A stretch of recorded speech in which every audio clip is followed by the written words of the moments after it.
ఈరోజు అప్డేట్స్ ముందుగా వీడియోని లైక్ చేయండి, కామెంట్ పెట్టండి అండ్ వీడియోని పూర్తిగా చూసిన తర్వాత సబ్స్క్రైబ్ అయితే చేయండి.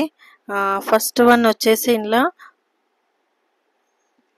732 ఫార్మసిస్ట్ పోస్ట్ ఫలితాల వెల్లడి.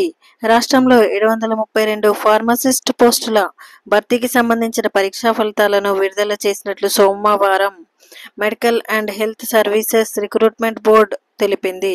ఈ పోస్టులకు మొత్తం 27,101 మంది దరఖాస్తు చేసుకోగా 24,578 మంది పరీక్ష హాజరయ్యారని పేర్కొంది. త్వరలోనే ప్రొవిజనల్ మెరిట్ లిస్ట్ విడుదల చేస్తామని వెల్లడించింది. నెక్స్ట్ 4 ఆర్టీఐ కమిషనర్ల నియామకం. రాష్ట్ర సమాచార హక్కు చట్టం ఆర్టీఐ కమిషన్కు 4 కొత్త కమిషనర్లను ప్రభుత్వం నియమించింది. ఈ మేరకు సిఎస్ రామకృష్ణారావు సోమవారం ఉత్తర్వులు జారీ చేశారు. ఈ కొత్త కమిషనర్లలో బోరెడ్డి అయోధ్యారెడ్డి, పివి శ్రీనివాస్, మోహిసీనా పర్వీన్, దేశాల భూపాల్ ఉన్నారు. సింధూర్ విజయవంతమైంది. దాడుల వీడియోలను ప్రదర్శించిన రక్షణ శాఖ. ఆపరేషన్ సింధూర్ విజయవంతమైంది. పాక్ భూభాగంలో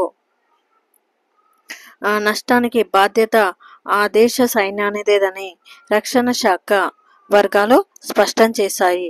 ఆపరేషన్ సింధూర్పై సోమవారం విలేకరుల సమావేశంలో ఉన్నతాధికారులు మాట్లాడుతూ మరిన్ని వివరాలు వెల్లడించారు. పాకిస్తాన్ దాడుల సమయంలో భారత గగనతల రక్షణ వ్యవస్థలు శత్రు దుర్భేద్యంగా నిలిచాయని, దాయాది ఆటలు సాగనివ్వలేదని చెప్పారు. నెక్స్ట్ పాక్ కీలక స్థావరం కిరాణా హిల్స్. ఆపరేషన్ సింధూర్పై భారత రక్షణ శాఖ అధికారులు సోమవారం నిర్వహించిన మీడియా సమావేశంలో పాకిస్తాన్లోని ఓ ప్రాంతం పేరు అందరినీ ఆకర్షించిండు. అదే కిరాణా హిల్స్. అయితే ఈ ప్రాంతం పాక్ రక్షణ శాఖకు ఎంతో కీలకం. ఆ దేశం ఇక్కడ తన అణుస్థావరాన్ని నిర్వహిస్తోందనే వాదనలు ఉన్నాయి. ఇది ఈరోజు పేపర్లో వచ్చిన అప్డేట్స్.